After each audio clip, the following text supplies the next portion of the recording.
These winter coats have been insulated with bison fiberfill. It's a byproduct of bison ranching and a garment insulation opportunity that's no longer going to waste. Bison fiberfill is a combination of the animal's coarse guard hairs, bison down, recycled and low-melt polyester. Workers load the 4 fibers separately at the entrances to spiked conveyors. The fibers were compressed for shipping, so as they load them, they loosen them up a bit by hand. With sufficient amounts loaded, the operator switches on the conveyors. The conveyor's protruding pins snag the bison and polyester strands and transport them upward. They travel under rotating spiked cylinders, which comb the fibers to further open them up and disentangle them. The 4 different fibers flow into scales, which weigh equal portions and release them. The fibers drop onto a conveyor and all move into a blender for mixing.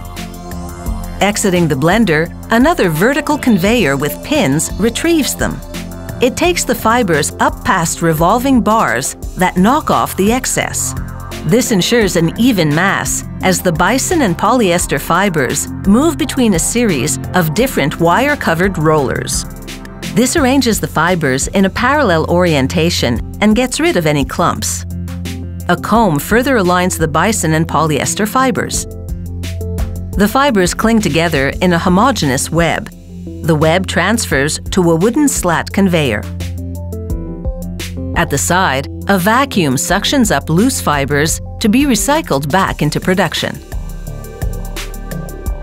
An oscillating conveyor layers the fibers in a zigzag fashion. This is called cross-lapping. Cross-lapping produces a substantial mat, and it also further intermixes the fibers. Landing on another conveyor, the web moves forward. It passes between a series of rollers that compress it. This gives the intermixed fibers the correct mass and height and produces a uniform bat.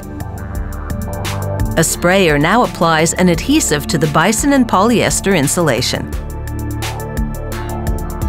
The adhesive doesn't take right away. It will need to be activated. A trip through a long oven heated to 149 degrees Celsius triggers the activation. The heat also activates the low-melt polyester strands in the insulation. This bonds the interlaced fibers to prevent them from migrating through fabric when used as fill. This unique garment insulation is now complete. It heads into a slitting operation. Like pizza cutting wheels, circular blades slit the insulation mat in the center and trim the edges.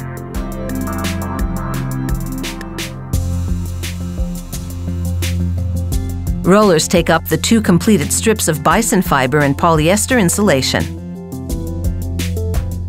Using a paper guillotine blade, an inspector cuts a sample to a specific size. He weighs the sample and confirms that it's adequate for the size.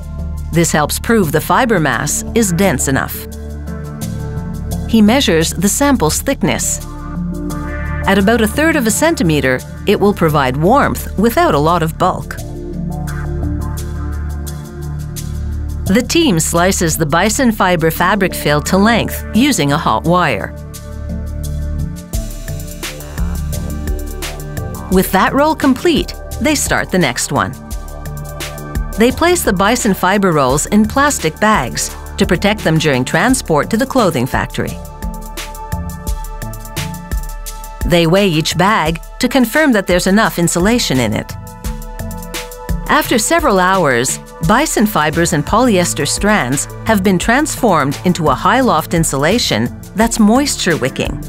Stuffed inside a jacket liner, this bison fiber insulation won't be seen, but on a winter day, its presence will definitely be felt.